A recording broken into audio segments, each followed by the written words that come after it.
notes before and try to understand what we are going to cover today. So today we have still half of this model number one, producer consumer model, and then we have two more models coming in. Okay, so today I have prepared a drawing board here, yeah, the electronic drawing board here, so that I can draw the things together with you while I'm talking about the remaining two models. Okay, so the model here is seems to be working nice, right? In the case that we have one process, it works. Sorry, one pair, okay? Or we have multiple producer, multiple consumer, and it works based on the fact that there is a mutex semaphore to protect the data structure. So the data structure, no matter how many people try to access it from the producer point of view or the consumer point of view, okay? So you will get the protection because the mutex originally is what is the original value? Yeah, it's one. Okay, so when it's one means that only one guy can access the data structure. Okay, of course, other control also works because let's say, okay, sorry, I wrote too fast. Let's say there are multiple producer but only one consumer. Okay, so they both start together. Now this line, the down empty line, is actually a system call. And previously we talked about the system call for a while. Okay, so where use system call. Okay, let me find out a system call container. Where? I can't find it. Oh, sorry, missed the target. Why is this 100 something? Oh, it sucks. Okay. Yeah, I don't know why I have to do it this way. Okay, very close. Okay, good. So both the up and down, we actually have a special control. When you first before doing something interesting, okay, interesting means that you do the checking over the semaphore value or you change the semaphore value, you will disable interrupt and then try to touch the things that you want to modify or read. And also for the also for the up call do the same thing. Okay, every time we disable the interrupt. So that's why in the later implementation that use the up and down like this, we have multiple producer. So every time, let's say there's 100 producer want to call this down call, only one is successful because when you call it system call, and before you can actually have a context switching, you need an interrupt. But you disable it, okay? So there's no chance for context switching while there is a guy calling the down call, okay? So this is the scenario, and we start off with start today with an other point of view. Let's say that somebody write a protocol. Okay, this is actually a protocol. Okay, this protocol has to be a nicely ordered. That's supposed to be down the empty first and then mutex. So last lecture I asked you, hey, what happened if there is a careless student? You interchange these two lines. Okay, now it seems to be okay. So let's do a very quick tracing. Let's say that I have a mutex empty, so empty is here. Originally is n, and the mutex is originally 1. Let's say there is only one producer, no consumer. When you call the cycle ones, so this is a cycle here, the cycle one, so you will decrement the empty semaphore by 1, right? So n is originally 100, become 99, the empty become 99. Okay, so the decrement once. It seems that it's perfect, right? No problem, even though I interchange them, okay? But actually it's not. So let's take a look at this animation, this kind of animation. Originally it's in the PowerPoint, so there's an animation better. PDF is not very good. Okay, so the empty, now I assume that there is a producer exists, okay? And this producer, I don't know why, I allow it to run for a very long time without this guy being scheduled, okay? So what would you have? The first cycle will decrement n, empty from n, which is 100, to 99, 98, okay, continuously doing so, you will end up in a scenario like this, right? Empty becomes 0. And every time you down empty by 1, eventually you will up full by 1, okay? So original setting is empty is n, full is 0. Remember what's empty? Empty is the number of empty slots. So that means that in this scenario that you keep on running the producer keep on producing, and the toilet cell is full, okay? Very awful now. So when it's full, then you should what? You should not going to down again, right? So that means that once you down it again, down the empty semaphore again, so you will be blocked. Okay, but is it the case? Let's take a look. So let's go to continue with this cycle. Now the cycle, let's say, is of this setting and until line 10. So what's until line 10? So that means that I already up the full as well as the previous stage has been done. Now I cycle one more time. What will happen? If I cycle one more time, then I will produce item, I down mutex. What's the mutex value? Mutex originally is 1. Okay? So when you have 1, then you down, down one's okay. But when you down it again, it's a disaster. What is a disaster? It becomes something like this. Mutex call. Okay, no problem. Empty call, have a problem. Because you originally have a 0 semaphore value. And cause this guy go to sleep, okay? So the producer go to sleep. Now how about the consumer? What do you think? What do you think for the consumer case? Can the consumer move on? How about line 5? Down full. Let's say after this moment, I create a consumer. Okay?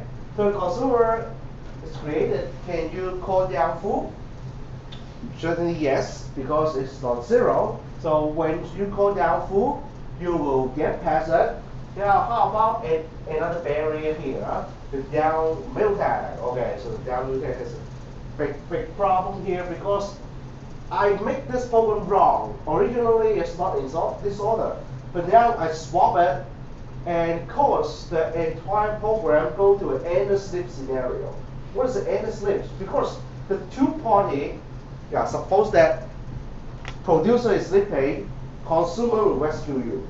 Consumer is sleeping, producer will rescue you, right? They work together. Now, I just interchange something and cause the first guy, producer, go to sleep, and then I call something. So happen that it should be okay. Should be, but because the wrong implementation here, I cause both of them go to sleep. No one will have each other. And both of them go to sleep forever and never wake up. Okay? And we call this scenario deadlock.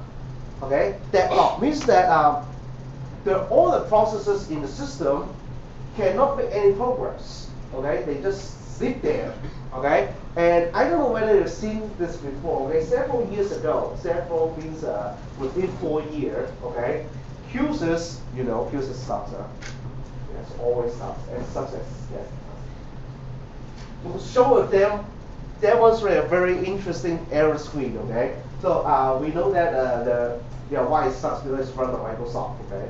So I don't know what happened.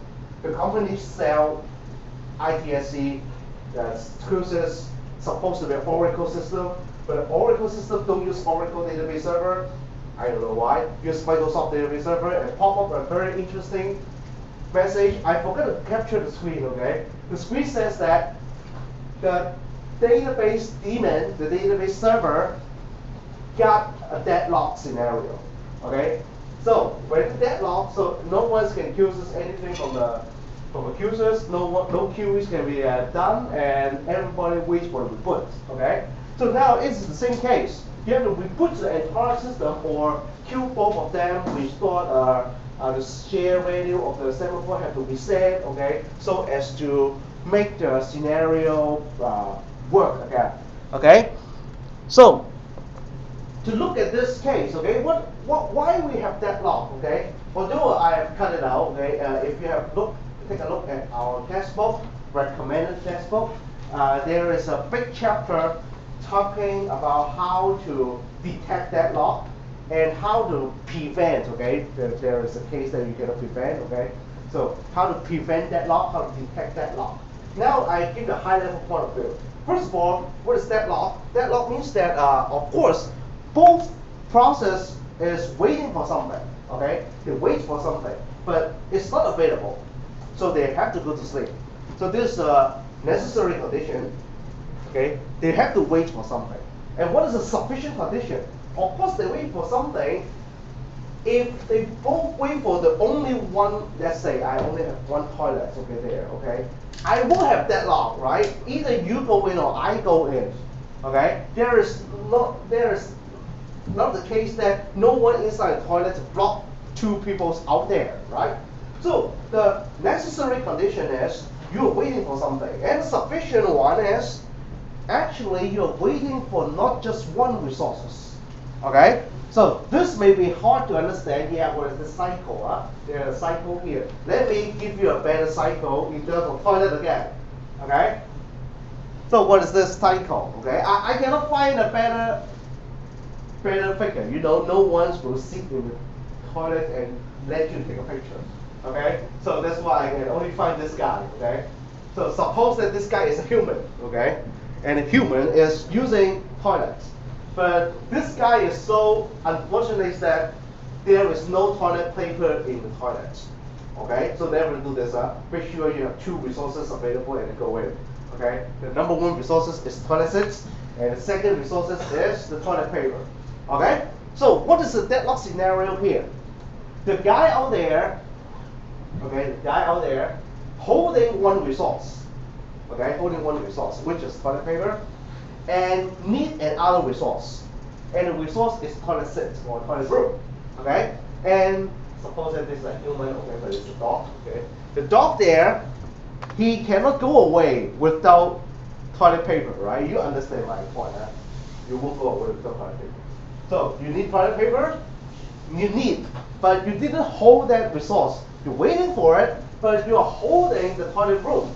So it's from a cycle. Okay, it's from a cycle. I'm holding something you want, but as a matter of fact, I won't release my resource, right?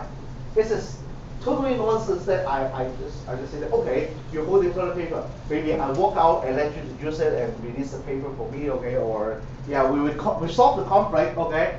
Using other ways, okay? But in the computer system, we don't know who should surrender the resource that's being held, right? So let's say both of them don't release their resource, they will wait for each other. Okay, but this guy is more poor. Okay, this guy is not so poor. He can still inside there relax. Okay, but this guy seems to be not very relaxed. He's very nervous. Have to wait outside. Understand this idea? At least we have two resources, and one resource being held by one of the process. Okay, not both of the resource go to a particular process. If both resources go to a particular process, that's good. We can continue the execution. Okay, but yeah, that's the case. And it is very common that you may need several resources in order. This resource, of course, is shared. Okay, share, mutual exclusive. Okay, I don't think that you want to resolve this conflict by making this policy non-mutual exclusive. Okay, yeah, make it non-mutual exclusive means that yeah, welcome, come in. Okay. Yeah, you're holding toilet paper, okay, you come in, yeah, let me use it, okay. Yo, you won't do it, okay? But this may be done, right? The toilet paper may be a non-mutual exclusive resource. I can share it with you together. I'm holding part of it, okay? Then the conflict is resolved, okay? But in our case, is something that may not be done so easily. That resource is not something that it is can be cut down, can be shared because they are semaphore. Okay, so the producer actually has down mutat, okay, but fail. Okay, this guy wanted down mutat but fail. So as if it is waiting for this resource. waiting for this guy to release me. But at the same time, if this guy is allowed to run, okay, so what's the meaning that this guy allowed to run? So if this guy allowed to run, they will go past this, okay, and eventually will produce two more resources. First is the release of the lock. Second is the producing one item, okay, and put it there and up the full semaphore, okay. So actually he is holding something, and at the same time, this consumer, why this guy is being blocked, okay? He needs something, but actually he is also holding something that this guy needs. This guy needs empty. This guy wants empty to be changed from 0 to 1, and this guy has a chance to do it, but you don't allow it to do it because you form a resource request cycle. Okay, so but this cycle is not very easy to understand. So weird. So well, this is what we call deadlock. Okay, if you're interested, you can I can forward you the book that I have. Okay, and then you can understand what is the deadlock scenario, how to resolve. Okay, and usually the resolution is not easy to implement. Okay, so this is the diagram. And in the conclusion, the producer-consumer problem is about, is a buffer. Okay, we have mutual exclusion set up. The mutual exclusion is easily done. Okay, let's say we only have one buffer slot. Okay, and this guy wants to consume. Okay, we go through the scenario. Now the synchronization is we will help each other. The producer will help the consumer, and the consumer is sleeping, and vice versa. Okay, so this very small summary. Beside the summary, there is one more point that I want to mention. Actually, using the semaphore, it's not just always 1 or 0. Okay, 1 or 0 value is mean the binary semaphore. Whether you lock the door, unlock the door, so it's binary. And you can see there is another usage. We use it as a counter. Okay, so why we need a counter? Last time I already established a bit. So this data structure, is containing the buffer. I have a head variable and a tail variable to understand whether it is full or empty. Now, when you inspect the variable, then you may have other people also doing the inspection or even the updates of the variable. So you cannot just say that I just want to check it. Okay, I don't want to do anything. But because this is running in a multi-process environment, other people may update it as well. So that's why we use a counter, but the counter is actually a semaphore. So that when you try to inspect it, or not try to inspect it, you want to change the semaphore value, you already get the protection that no one will disturb you because of down and up call. Okay, so before we go to the next title, Dining Philosopher, let me ask you a question. I give you 3 minutes to discuss with your neighbor. The question is, it's always appear in my final exam paper. Yeah. The question is, what happens if I interchange this to up call? Yeah, I show you the original one. Okay, original one is here. Okay, so last time we interchanged line 6 and 7, we have a disaster. How about I interchange 9 and 10? Is there any problem? What do you think? Yeah, you understand the problem brings about because the 6 and 7 line, when you interchange it, basically you have a chance that you're holding something and go to sleep. But how about the up call? Can I interchange the up call? Or there's no problem. Yeah, you discuss with the neighbor. Make sure that you go through some thinking, and then I tell you the answer.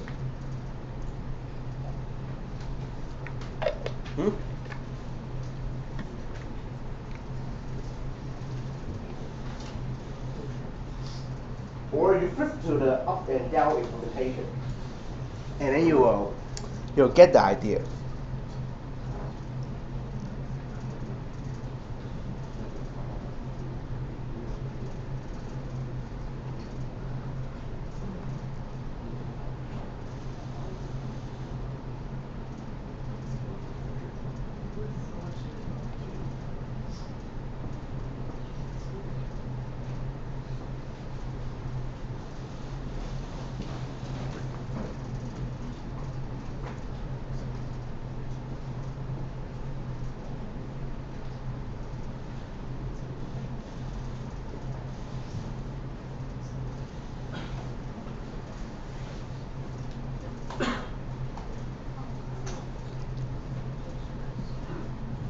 maybe you're thinking of a timing, huh?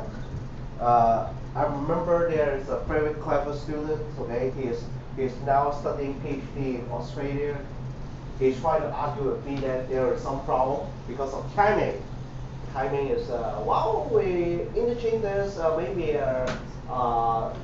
you call the up full first, and then that side have some problem and call something. Okay, do you agree with him? Because of timing, okay? Or yeah, we think that it's just care.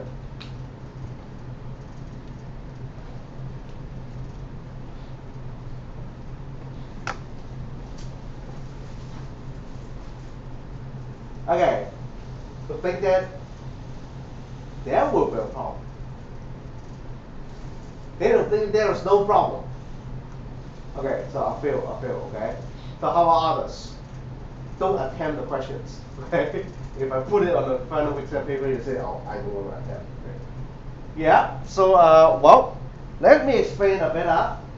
Previous case with interchanges, we have a problem because, of course, by high level point of view, down call is more dangerous than up call, right? Because down call will cause you to go to sleep, and up call won't cause you to go to sleep. Okay? So either way, you interchange it as long as you have called it, that is okay, right? As long as you call it, that means that the protocol is still holds. Now the problem is, as that the PhD student now in Australia now is arguing with me that, hey, how about the timing? Okay, it's like this so that well, let's take a look here. I want a mutant and I want food here. It's a pair, right? Actually, it's a pair. So you try to relate this pair with timing and try to say that, oh, when I don't know how, okay, actually, because what he said is nonsense, okay? So I have to interchanges, so that it will break some relationship. It's actually a piece of nonsense. Why? Because let's say there is a timing problem, okay? You have to call it very fast, okay? In this mutant call, okay? Very fast, you have to call that, okay? If you don't call it because you interchange this, so you did not call the mutant fast enough, you have a problem. No, actually, it's no problem. Let's say this guy, I forgot to call up mutant, okay? I call up full first. So let's say I let this guy to go past this down full because I call up full already. Then the down mutant will fail because I didn't call up mutant. Okay? So be it. Then this guy goes to sleep. And this guy eventually will call the up mutant again in order to rescue this guy. So that this guy will wake up. Okay? So the interchanges of up is perfectly fine, okay? As long as you won't put any strange thing inside the up call implementation. Okay? Alright. So we have dining philosopher. Dining philosopher is very hard to explain, okay? I need some assistant here. Okay, so assistant is where is it? Okay. So what is dining philosopher? So suppose there is a round table, okay? So the dining philosopher story is like this. You can call it philosopher or professor. That's just the same. Okay, they do the same thing. Okay, what they do is sleep, eat, and think. Okay, yeah, no output. Okay, always things. So the story goes like this. Okay. We have 5 so-called philosopher or professor, okay? Well, the story really sucks, okay? I don't know who invented this story, okay? They're so dumb, okay? So old that, okay? Suppose that they want to have some spaghetti, okay? I put an S here. The spaghetti is in the center of the table. Suppose the spaghetti is infinite amount, okay? I don't know how. Okay, maybe they are too wealthy, so the spaghetti is infinite, but they are not that wealthy. So what is this? This is a thought, okay? I don't know who invented this story. It sucks. Okay. Only 5 thoughts. Okay. Here.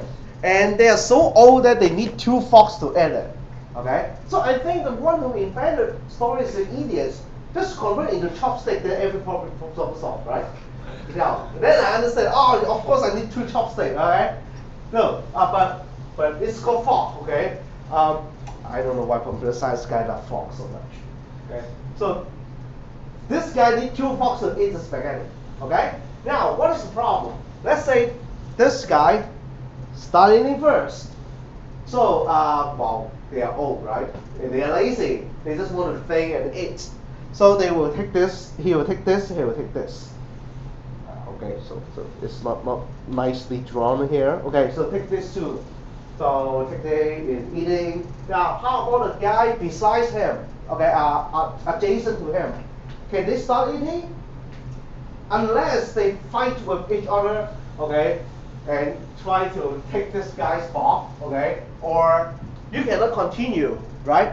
So that means that this guy and this guy cannot start eating. But how about others? Or I should say, at any moment of time, what is the maximum number of producer? Oh, sorry, not producer. Why I said producer? Philosopher. Okay, this time philosopher or professor. Okay, the number of maximum of philosopher can eat at the same time. What is the number? Two. Okay.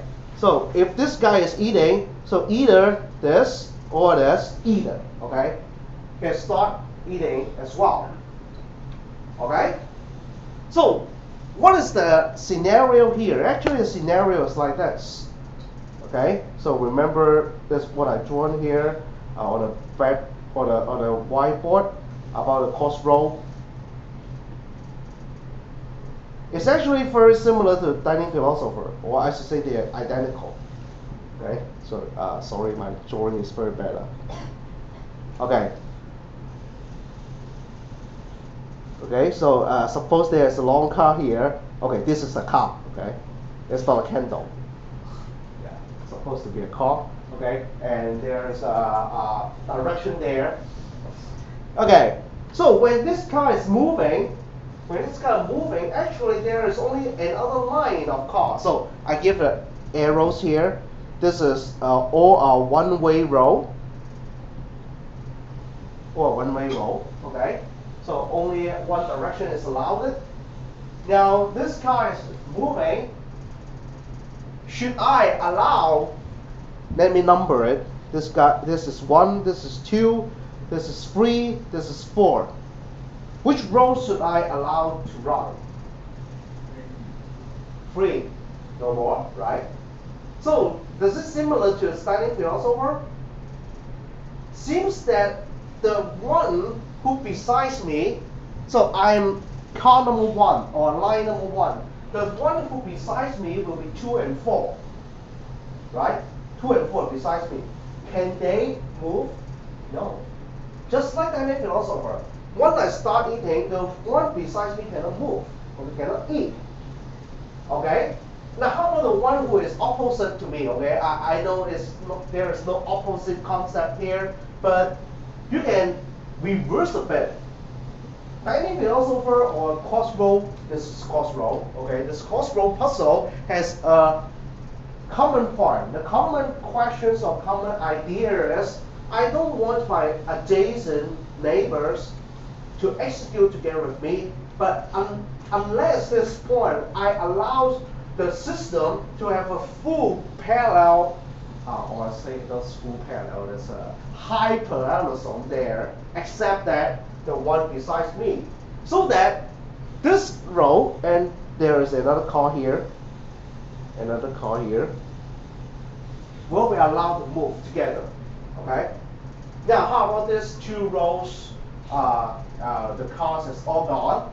Then the system may be a traffic light system, okay, can allow any one of the road to move. When you have chosen which road, then will be the one who is running parallel with you can move again. So there's actually is a rotation, right? You can rotate and understand that, oh, actually it's similar. So this crossroad puzzle can be scaled from 3 rows. Now 2 rows is nonsense. Okay, I don't know how to draw 2 rows. Okay, the 3 rows I know how to draw a triangle. 2, 4 rows, and in the last time I showed you the final exam paper of last term, 5 rows. You can scale up to 6, 7, to no, it's infinite number. Okay, last semester I even asked one question. So okay, that question really killed many of the people. Okay, I asked them, this is the way how to map it into the dining philosopher. Everybody know how to map because I talked about it in the lecture. But something that I didn't talk about in the lecture. How about I allow those cards to turn in an anti-clockwise direction? Yeah, this is rows. They're supposed to have a chance to turn. Huh? So how can they turn? Okay, or why I allow it to turn? Because I want them to change the dining philosopher problem. Okay, but it's not a concern here. We will study the original version first. Okay, so the original version will be something like this. The question is, we want to set up. Of course, we know what is a mutual exclusion point. Okay, so what's a mutual exclusion point? Will be the fork. Okay, no 2 philosophers can get the same fork at the same time. Or you go back to the cost row.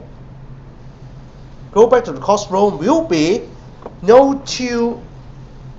Okay, so this is the area. So no 2 cars can occupy any cross section at the same time, right? There's only 1 car occupying 1 cross section at the same time, but no 2. So this is the point of mutual exclusion. But this mutual exclusion seems to be very far away from the solution that we want, right? In the previous producer-consumer, the mutual exclusion point is very close to what we want to achieve because we want to protect something. And that thing is supposed to have a size there so that we want the 2 processes to cooperate. Now, we are more focused on the cooperation. When I'm eating, the guy on my left and on my right don't eat. I don't care how to establish the mutual exclusion, but I want this communication, okay, goes on as normal, and when I'm eating, they will automatically don't eat. Or the guys on my left and my right both are eating, then I cannot eat. Not both, either one, okay? Either one of them is eating, I cannot eat, I cannot move, okay? Oh, now, so how to model it? Okay? Now, I will give you 2 versions of the modeling. The first version is a wrong model. It's usually for beginner to try to set up this kind of protocol. They will commit into this problem. The problem is they map the physical world into the process world. Okay, so let's take a look. This is the first failed model. The first failed model is like this. We have the philosopher. Okay, they are supposed to be Einstein. They are all Einstein. Okay, sit together 5 processes. The fox. Okay, let me assume that it's a chopstick. Okay, so that everybody can accept why we need both. So chopstick or fork, 5. Spaghetti is infinite. Actually, in the solution model, we don't have any spaghetti. Okay, just let them eat. Okay, so to model that is quite easier. We give numbers to philosopher. Okay, we give numbers to them, and the forks they need will be their number as well as so I'm number 0. The fork number that I need will be the same as my number. So I need fork number 0 with the philosopher 0, as well as one more fork will be my number at 1 mod 5. Okay, so number at 1 mod 5 will be 1. Now how about the philosopher 4? Philosopher 4 is my number for at 1 will be 5, mod 5 will be 0. Okay, so just a cycle here. So this is very easy to understand, right? Then you want to get this fork, you want to get this fork, okay? As if you want to set up a mutual exclusion over there, you need something like mutex, okay? So let's go with the modeling, okay? The modeling is like this, so if these 2 guys pick it, well, perfect. Because there's no intersection between the fork. Now, if there's intersection of the fork, then I don't know who have to release it, okay? So let me describe a possible protocol. The possible protocol is like this, okay? First, there's mutual exclusion, right? The fork, you should not allow people to take at the same time. So how can I disable it? Maybe I model every fork to be a shared object, and the shared object is supposed to be 7 fork, okay? So when you want to take the fork, as if you down that fork. If you cannot down that fork, you have to wait for it. Okay, so then the fork itself become a lock. So originally it's available. When I want it, I will get it as if I lock the door. So when I have taken it, good. Other people want to take it, it will expect that, oh, the value of that fork is 0, or the fork is gone, or it's not there on the table. So I have to wait until you put down the fork. Then when you put down the fork, another guy will wake up. Right? That's natural, very natural. Okay? So then you have some problem later on, okay? So let's see the code. The code is like this. I'll do the following. Let's consider there's a while loop, and I give a number here for a philosopher. Okay? The philosopher have a number from 0 to 4. Okay? So that I need this to compute the next fork number. This is supposed to be the number of the fork number that is the same as my ID. Okay? So I take one, successful, then I will take another one. Then I start eating. Okay, start eating. And then after I finish eating, so eating is supposed to be a critical section. Put down the fork. Okay? And what is take fork and put fork? Actually is converted into the up-down call. I said it is a failed modeling. How bad this scenario will be? How bad the implementation will be? Can you give me if you can flip the notes and see the next page, then you will see the answer. Okay, do it. Okay. Can you tell me what is execution cycle or execution sequence? Okay, maybe this is not a cycle, it's just a sequence. You will give the entire system a chance to go to a deadlock. Only a chance, okay? And what is the possible chance? Then you have an execution sequence, end up with a deadlock. Or is it possible? What is the meaning of deadlock? Deadlock means I'm holding something that you want, okay, but I don't release it. Again, I just have the feeling that this protocol is so selfish. Once you take the fork, you won't release it, right? You take, but you won't release. So there is a very high chance that I get one fork, and I don't release it, but when I want to request another one, so happen that another guy is holding that fork. Okay? So how can I set up this execution sequence? Okay, it's something like this. Very easy.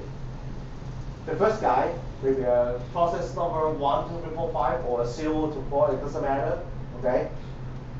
The first process pick up one fork, and I don't know why, context switch.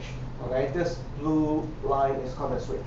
Okay, then we switch to another process. Another process also pick up the first fork, context switch. So there is a chance that we have such kind of execution sequence. I said a chance. It's not 100% guarantee. Okay, so everybody pick up one fork. Okay, so very interesting. Everybody holding one fork and they go to sleep. Okay, yeah. That fork might be poison. One takes it. Oh, I go to sleep.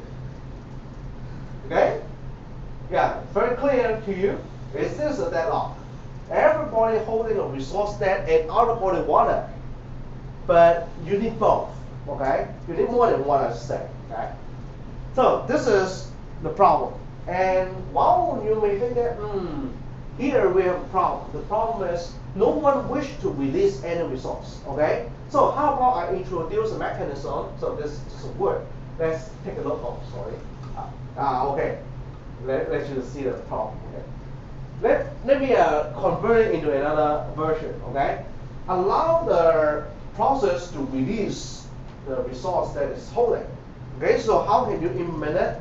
I just give a high level point of view because this code I won't use it anymore because it's wrong. Okay, so let's say the tick fob is the evil guy. Okay, all the problem comes with tick fob. Okay, so I make it into one big function. Okay, the big function is actually doing a trial and error. What is a trial error? The trial error is there is a while loop. Okay, the while loop keeps trying until I can successfully get both fog. Now, what is the meaning of keep trying? Let's say I pick the first fog. Okay, now to pick up the first fog is easy, right? Either I can pick it up or not. Okay, now when I pick up the first fog, then I will have a chance that when I need another fog, another people is holding that resource. So I have to make it in a very careful way that I set up a function called is used. Okay, whether that fog is being used. Okay, so I pick a first fog, and when I try to pick, okay, it's kind of stupid. I want to pick, but there doesn't exist anymore. Okay, because someone had taken it. So I have put down my first fog and go to sleep for a while. Okay, and then go back and pick up the fog again, and try to pick up another fog. And this time, let's say the other fog is available, so I pick up full fog. So this is another pick up fog command. Then I can start eating. Okay, but I can set up an execution sequence. Okay, I created so that it's very funny.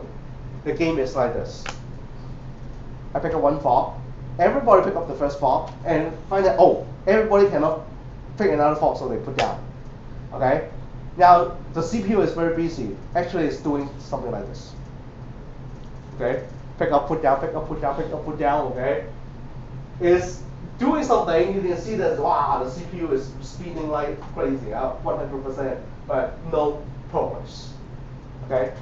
Pick up, put down, pick up, put down, pick up, put down. Of course, this may not be 100% because I put a sleep here. That sleep one is also very stupid. Okay, if you have learned the networking, you know that wow, this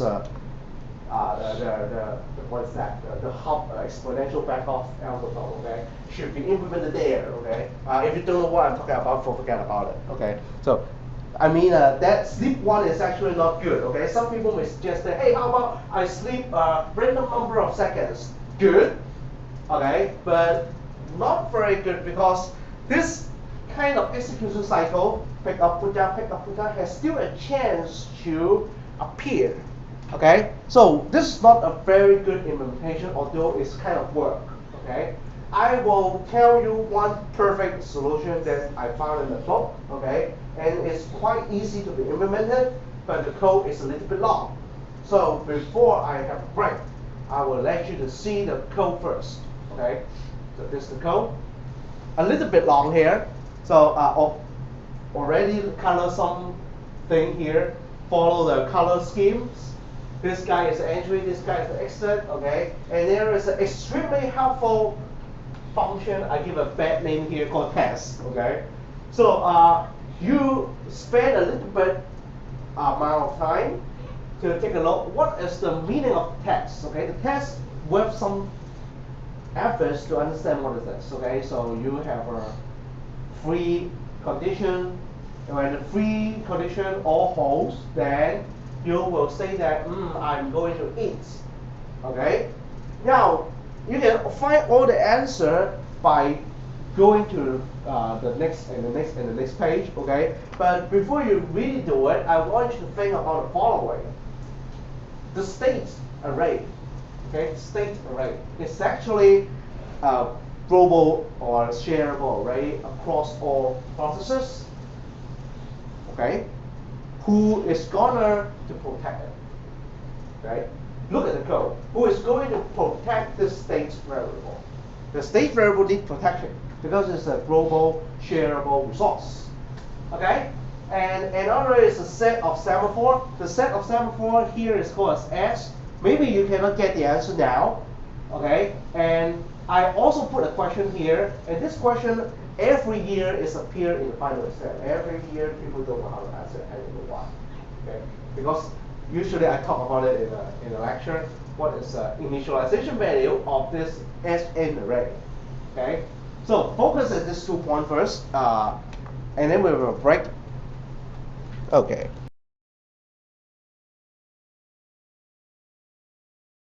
This code has a big problem, so big, okay? So what is the main function? The main function means the starting point, okay?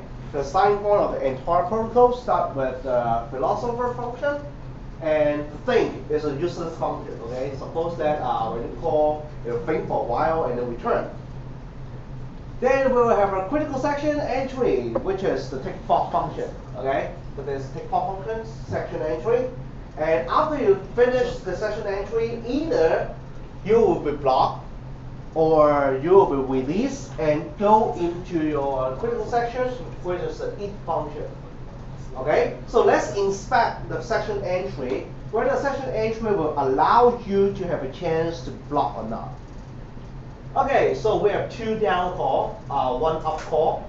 So the mutex is one of the character there, main character, number 1, mutex. You find the mutex has an up and down as a pair. Okay, so you will expect that the mutex start with the initialization value equal to 1. So let's say there is only one process. This won't be a problem. One is down. Down means that you lock the door. Originally it's open. Okay, the door is open. Then you lock it. Do something. Unlock it. Okay. So it seems that the main point here is the last down call. The down semaphore array. Okay. The semaphore array is called SI or S array I element. Okay, so let's put in your mind. We put an asterisk here. This line seems to be important. This guy control whether this session entry, okay, this session entry will block us from moving on or not. Okay, so another point is there is a session exit. Okay, the session exit is a put fork. Okay, so first of all, the session exit has to protect some shared layer structure. So you will see the up and down mutex is there. Okay? But where is the point in running this exit? Okay? Now let's go back here. Okay. So this diagram. So this diagram, as this guy is eating, okay, the philosopher zero is eating, those the left and the right guy turn gray because these 2 guys cannot move on. Right? Because I'm eating, you 2 cannot eat, but these 2 guys can eat. Okay? So what is the purpose of calling the tick for or session entry? The session entry is to guarantee that I want to eat, and these 2 guys are not eating. I have to guarantee this. Okay? Or either one of them is eating, then I am the one that cannot eat. Okay? So what is the section exit then? The section exit is to allow these 2 guys have a chance to run. So what's the meaning? Maybe philosopher 0 is eating, but philosopher 1 attempt to start eating. So its attempt will fail because I'm eating now. You cannot eat. You are the philosopher 1. You cannot eat. So the put fork function or the exit of the section is actually allow philosopher 1 to attempt to start eating again. So why I say attempt? Because maybe during the time this guy is so unlucky. Yeah? This philosopher 0 is eating, philosopher 2 is also eating. Then this guy cannot start eating even though philosopher 0 put down his fork. Okay? So the session exit is to behave in this way. Now I said that there is a very important function here. So important function seems to be very normal, except there is a hungry status I need to explain to you. So let's take a look at this 3 condition. First, I have to be hungry. So when we will become hungry, you will become hungry inside the session entry, no problem. Okay? And at the same time, you will left, and your right both are not eating, then I will declare that I'm eating and up the semaphore. What is that concept? You so far you see so many operations inside the producer consumer, or even some of the wrong implementation of this dynamic philosopher problem is always down a semaphore and then up the semaphore, right? Down the mutex, up the mutex. Now this is the reverse. You have called a test. The test has a chance to call up and then call down. So it seems to be a reverse. You call down and then call up, but not call down. That means that it's interesting. Okay, you go to the toilet door, you find there's a lock saying bacon. Then you go in, turn the lock into a lock state and consume the resource. Go out. Now I tell you the reverse story. The story is like this. Okay. There is a door. Originally it is locked. Okay. After some checking, I give you an access card. Okay. I give you by the C-Link card. Okay. Yeah, they give you an access card. Without the access card, you cannot go in. Okay. So as if this line is actually you are standing in front of a locked door, asking for access card. Once you get an access card, then you can consume this. Very interesting. You consume this access card in line 6 of the entry. If you don't have this access card, then you will be blocked outside the door. Okay, so this is some of the concept here. Now we go through it piece by piece. Okay, so the guys here in the orange box are all the configurations or the operations of the left and the right. What is the meaning of the left and right? Is actually one is doing the decrement, okay, decrement number. One is increment by 1, okay, but with a mock n there, so that we have a cycle. Who is my left, who is my right is in a cycle manner. Okay, by the way, I don't know whether you know this operation or not. Okay, why I don't have an I minus 1 and then mock n? Do you know why? Why I have I plus n minus 1 mock n? Yes? I equals to 0, I minus 1 equals minus. And then minus 1 mock n will be? Minus 1. Yes. Minus 1 mock n will be minus 1. So you won't expect it there as an array index become minus, become negative number. Okay? So usually this is a trick. Okay? This trick is you know that you want to decrement something, but I can be 0. So I cannot just copy and paste the right operation. The right operation is I plus 1. I cannot copy and paste I minus 1 because it will become negative. So I add n so that as if it's a cycle, right?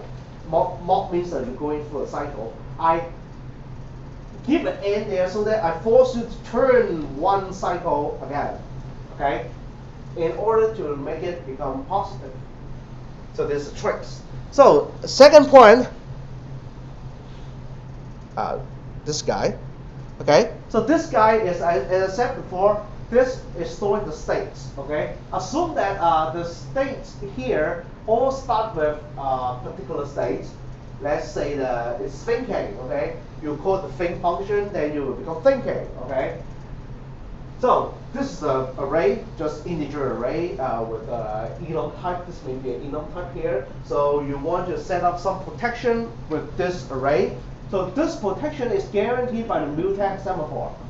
Okay, the mutex semaphore is going to protect the state array. No problem.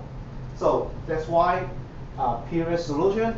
Every time you see I change the state variable, I inspect the state variable, I will set up the protection using the mutex. No problem. Last guy, the access card. Okay? So the access card concept is when you are allowed to move on, I give you the access card, then you immediately consume it. So that means based on this concept, this array originally should be initialized to all 0. So that means it means that every process, this means 5. Okay, so we have 5 processes. Every process has its own semaphore status. They will start without that access card. You cannot go on unless I give you that card. So they all initialize to 0, and later you will have a chance to upgrade it into 1 and immediately consume it. So let's take a look here. Okay, so this is the half of the story using or getting the access card. So let's start with the hungry state. So when I want to take up the frog, I'm in a hungry state. As long as you are hungry and your neighbors, the left and the right, after the calculation based on this, okay, your left and your right is no longer eating good, then I will say that I'm eating.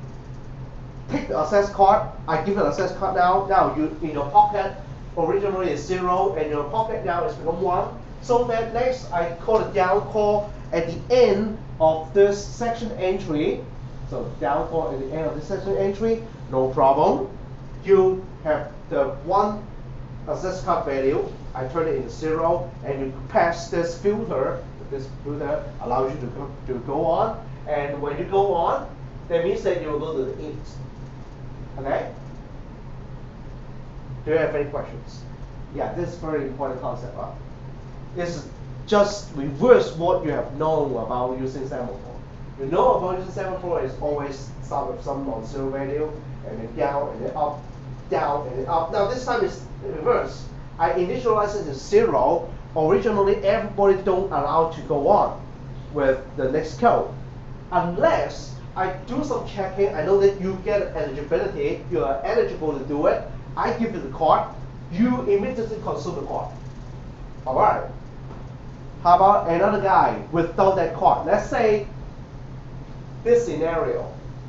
I'm the one who is eating. I get the card and then use the card and start eating. While I'm eating, I may eat for 1 minute. Now during that 1 minute, this philosopher 1 doing the check. What is the check? The check will fail because, okay, one of the condition, I don't know this left or right. Oh, right, okay. Yeah, the philosopher 1 right, okay, is eating. So this condition is no longer true. If it's not true, then I don't get access card. I pass this function and up the middle tag and call down because I don't have a card. I'm forced to go to sleep. I need somebody to give me the card. Okay? I want somebody to give me the card. Who will give me the card? Now, this is the magic of this implementation. Who will give me the card? It's the moment that the one who is eating finish eating the spaghetti, and in the physical world, okay? He will put down the 2 forks, okay? When he put down the 2 forks, actually you will have a chance like this. I go back to this diagram. When this guy put down the fork, maybe these 2 guys, the philosopher 1 and 4, they are both waiting for you. They are both waiting for you. They are ready to eat, okay? But because I don't have a fork, I'm being hold there without the access card. So when you finish eating, you have to ask, hey, are you waiting? Maybe I wake you up. Are you waiting? Maybe I wake you up. Okay? So this is the exit. The exit implementation is very clever. First of all, you will say that I'm no longer eating, so I'm no longer eating. And then to test the left, okay, my left. So what is my left? My left, okay. I use the board to draw it out now. Okay, so let me inspect the left operation. Oh, left is minus, okay, right is plus. Okay, so this maybe not 1, okay. 0, 0, 1, 2, 3, 4. Okay? So this guy is eating. This guy suppose is eating. This guy, okay, is blocked. This guy is blocked. Okay, yeah, this is the best drawing I ever. Not happy, not happy. Okay. So these 2 guys are blocked. This guy is eating. Okay, eating. Eating. Okay. Now, when this guy is eating, these 2 guys are blocked. Suppose that these 2 guys don't want to eat. Okay. So we don't complicate the story. So when this 0 guy put down the fork, okay, so put down the fork, he want to ask his left, okay, based on the previous, I just peek at the code, okay, left means the minus guy, so this guy, okay, the left is this guy. So I will ask you, okay, I test the left as if I stand at your position, I'm standing here, and as if I will become process 4 and check the left of the process 4 as well as the right of the process 4. That means, okay, this and it's very hard to draw. Okay, test these two guys, whether these two guys are eating or not. Okay, so for this edge, no problem, because I just finished eating, I'm no longer eating, okay, I'm thinking now. Thinking, okay, I'm thinking now. Okay, so this will success, and because I said that this guy won't disrupt I play the game, okay, so this will also say yes. So based on the code, okay, based on the code, you will see the following. I pretend to be the guy that is standing on my left. I will check his left and check his right in his place. So eventually I will successfully say that I am now in his place. I will get his access card, and now it's just physical world emulation. Now in terms of code, it means I will up the semaphore. Now before this guy want to take the fork and eat, okay, he failed, so that he originally is being blocked here. Originally it's being blocked here. Now I will unfreeze him. And also for another call, the line 5 call, I will also unfreeze him. Okay? And this is the magic of this test function. The test function allows you to take someone's place, okay, and start using his identity to check his left and his right, okay, as if I'm putting down a fork, okay? And in this entire solution, you cannot see any fork there, no fork, okay? What we are going to implement is to uphold, I'm the one who is running, who is executing in a critical section. I don't allow my adjacent guys, the left and the right, to start running any code in the critical section. That's all. Okay, I block the left and my right and my left. Okay, and this function, that's why I said it is the core. Check the left, check the right, as well as get the access card. Okay, so that's why it's the core. And if you're interested in looking into the animation, so you can I tell you don't play that because just an animation using film. Okay. Like animation, you can see the animation together with all the operation based on the sample value. Okay? So any problem? This is animation. Any problem? I finished talking about the learning philosopher. Any problem? Yeah, learning philosopher is a code that very hard to memorize. Okay, it's a huge code. Okay, so when you take a look at some of the paper that you can find in the library, in my exam paper, last year exam paper. So usually I will give you all the code that you need. You don't need to memorize anything. It's in the paper. Okay, if I leave some holes there, like I make it bigger. Okay, so let's say that I leave some hole here. Let's say the multi-test initialization model says I will change this in the question mark, and then ask you in the question paper, say, oh, what is the initialization value of this multi-test? What is the initialization value of this S array, so and so forth. Okay, so you don't have to remember anything. So in my course, you have to understand what is this. Okay, understanding is more important than memorize anything. Okay, so no cheat sheet is allowed. That's why. Okay, So this is the way that I test you guys. Any problem? Anything you want to challenge me? If no, yes? I want to know what's the meaning of array of constant. Array of states.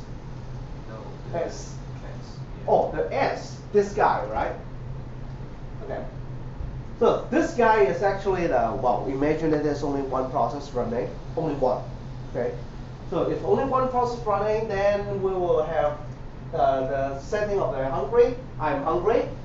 Then the left and my right, because they doesn't exist. Okay. So it's not eating. Then I will say that this entire if statement return true. I'll execute this line and this line. One of the line concerning the S array. Okay, the S array is a semaphore array. Semaphore array, I didn't say anything about the initialization value here. I put the questions only. Actually, the initialization value is 0. 0. Okay, the initialization value is 0. So here means that I change it from 0 to 1. As if originally without this call, without this test call, after you pass through this so many code, eventually you will call line 6 here, you block. Because S value is originally 0. Now, when you get past here, that means that my left and my right is not eating. And I'm hungry, I want to eat. I want to eat. So I have to gain the access to the spaghetti and the fork. So here it means that line 4 here means that you now is granted the permission to proceed. You grant the permission, that means that you will change from the semaphore value 0 to 1, and then what? And then what? Here you will down it immediately in line 6.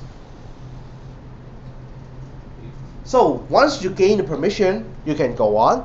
You didn't gain the permission, then what should you do? You have to wait for your partner in the system to rescue you. The partner in the system rescue you by calling test in the place of you. Okay, we place you to call test. Okay, in these two lines. These two lines means that I'm I. Okay, I pretend to be left. Okay, if you still remember the define, actually it is a replacement.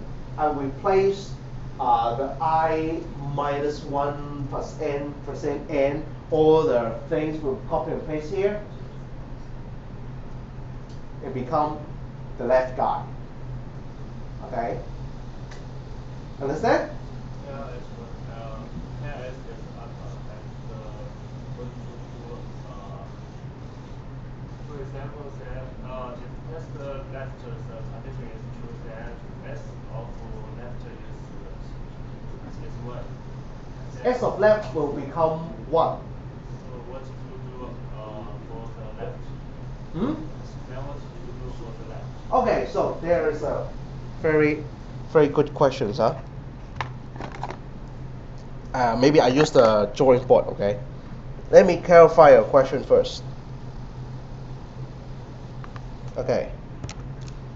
So your question is asking, okay, so there is 5 guys here. Okay. So this guy originally said eat. Oh, what happened? 1, 1. The sensitivity problem. I stand closer. 1, 2, 3, 4, 5. What? Got out. 1, 2, 3. Well, maybe there's a magnet close to here. Okay, so you say that this is the eating guy. Okay, and then this guy is try to eat. Okay, try. Okay, so what you're talking about is this scenario, right? This guy is eating, this guy is trying, and this guy want to release. Okay, now this guy want to release. Release spot. Okay, so this is your problem. Okay? Yes, then what is your problem then? Is about the semaphore value that held by held by this guy, right? So this guy originally inspected SI. What happened? SI, okay, is 0. Okay, so you down it has a problem. And then another guy, this guy, will up that semaphore. Okay, so up the S, but this S is talking about this S. Yes? Now, your problem is valid. And to resolve this problem, very easy. We have to go many pages before. Okay, so go back to this page. So this up design is like this. You call up. That semaphore value originally is 0. Okay, so you will wake up your partner who is waiting for it, but at the same time will cause the value from 0 become 1. Okay, but another guy is waiting inside the down. Okay, waiting inside the down. Now, how about the down call? The down call, you're waiting inside the down, you will return from this and try to decrement it. Okay, let's just say try to decrement it. Try to inspect whether it's 0 again, but no, because someone called up, change from 0 to 1. So we'll pass through it and immediately decrement it, change from 1 back to 0. So that's why I make it very fast, okay? In my speech, okay, I make it very fast. I say that, oh, this is someone up, and then you call down, and then cause it to 0. And actually, it's going through 2 changes.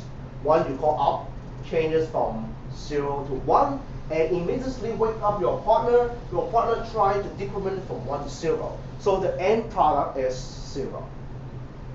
Okay, end product is 0. Okay. And one more point, yeah, you give a very opportunity there for me to understand, also explain more. Here, I will only modify other people's semaphore if they want. So look at here. Am I going to always turn the semaphore from 0 to 1? Actually, no. It's based on his status.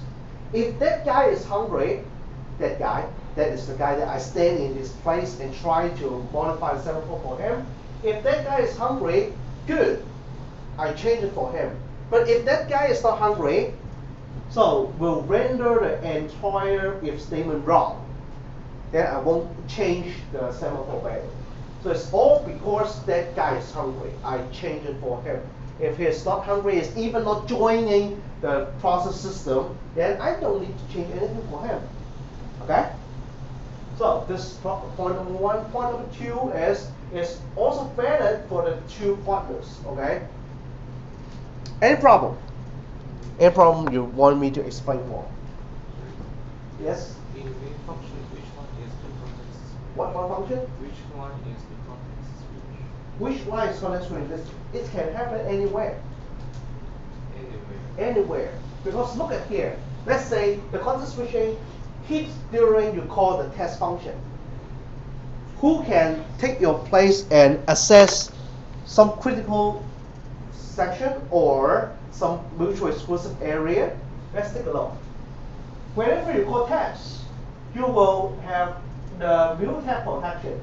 You have to get the door lock, okay? You want to go in the toilet to do some change, okay? So you have to pass through the door.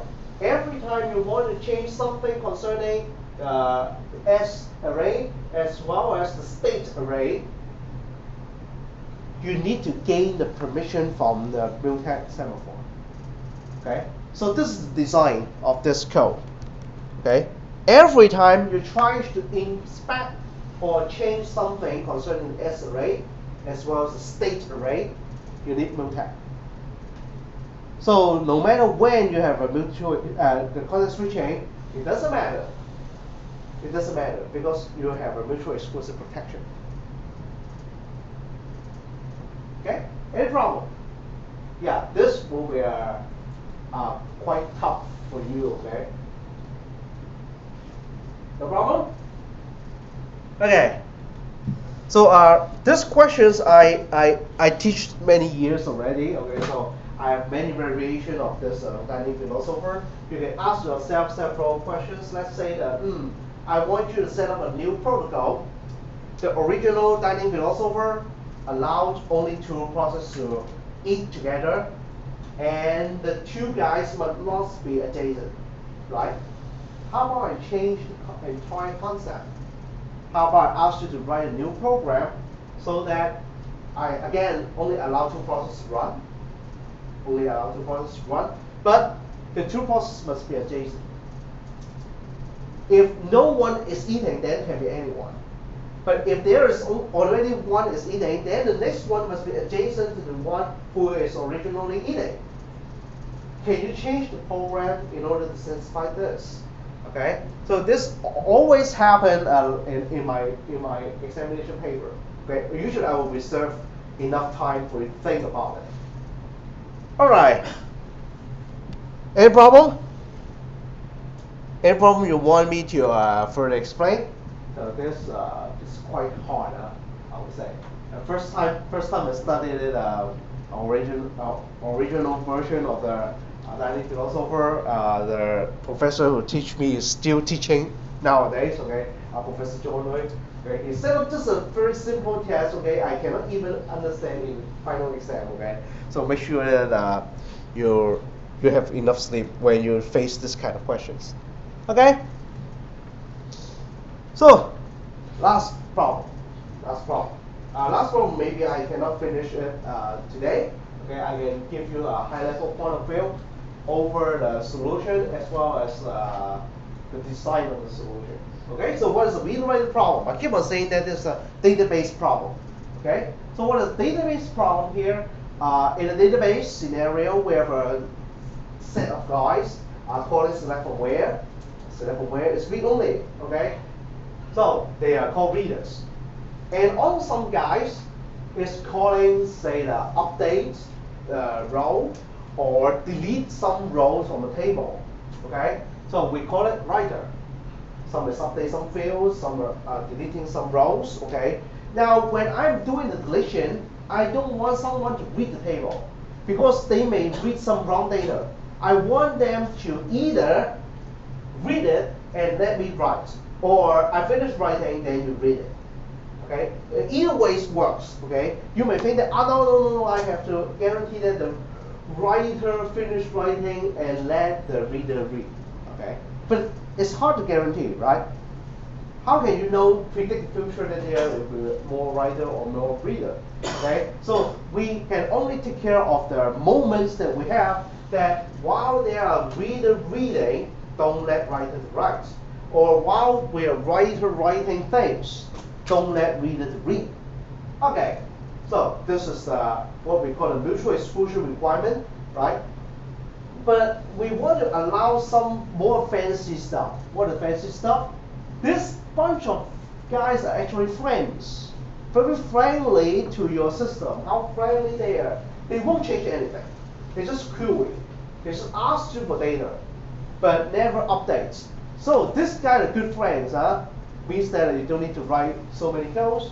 So we want them to exist together. If you have one reader reading, I will allow another reader. So the reader groups is not mutual exclusion group. You won't have one reader blocking another reader. They are good friends. Okay? But one writer can block out all the reader as well as writer. Clear? Good. How to write it? Yeah, it's kind of hard, huh? This is the first time you heard of this kind of control. The control is about parallelism. I want something to happen in parallel, but at the same time uphold mutual exclusion over the database. Okay, so let's draft some. This is the words that I said. Okay, so this for your revision, I will skip it. So to draft it, if I don't care about the reader, okay, don't care about reader, assume that reader themselves will stop each other, then we can set up a very easy stuff. The easy stuff is set up a cell for database. Okay. Once you want to alter or read from the table or the database itself, then you need the database semaphore. You want to turn it from 1 to 0, yeah, as if you go into the toilet room. Now it's not a toilet room, it's server room, okay? Yeah, there's server key, okay, server lock, okay? You lock the door, change the server stuff, read the server stuff, and go out of the room. Okay, so this is done. But it's not that simple because these guys will come in a batch. Okay, so how can we do it? This is a suggestion. There can be more than one implementation. Okay, the suggestion is how about we have a reader counter, I would say. Reader counter. To count the number of readers that are coming into the system. Okay, let's say you are the first reader, no problem. You're the second reader, okay, because I inspect that there is more reader, the reader counter is non-zero, you will allow to read the database together with other people. Now, how about the reader counter is 0, then I have to inspect, hey, whether there's a writer there. Okay, if there's writer there, yeah, I have to stop. If there's no writer there, I go on. Once the reader counter is non-zero, that means that all writer being blocked out. Reader, yeah, come in. So the code will be something like this. Okay, the code will be having a reader counter, and reader counter being protected by the mutex semaphore. Okay, you will see there's a mutex semaphore because this is a variable, and then we have the DB to control the database access. Okay, so I don't want to cover this today. Okay, I know you have too much, so let's put this in next Monday. Okay, but if you're interested in understanding this, please read ahead because this database problem has a very bad design illness. Okay, with the illness here, I mean, we need a cure. Okay, so this setup is actually favor reader, right? Let's imagine that where 50% of the traffic is reader, 50% of the traffic is writer. Okay, let's assume that every process coming flip a coin, either it is a reader, it is a writer. Do you think that the writer has any chance to write data? If that's the case. Never. By chance, you will have two. Okay, in four processes there, half of it is reader, half of it is writer, who win the game. It depends on whether the reader start reading first. Let's say the first process is reader. Okay? And the next process coming in is also reader. Then how about writer? Sorry. When you comes in, you cannot even start anything. Okay, because the reader take the place. Now how about the next process? Half of the chance is reader. Let's say so happen it's reader, and then the next guy come in is also reader, half of the chance, right? You will have a case that the entire system cannot write anything, become a read-only database, because it's always reader there, unless the reader is very fast and finish all the stuff, and the writer is long enough so that you can block out the reader, have a chance to block out reader. Okay, so some people don't like this idea. Okay, again, it's Dijkstra. Okay, Dijkstra, the one who invented the semaphore. Okay, he published a paper many years ago, or of course it's already died. Okay, so published it many years ago to change this game. Okay.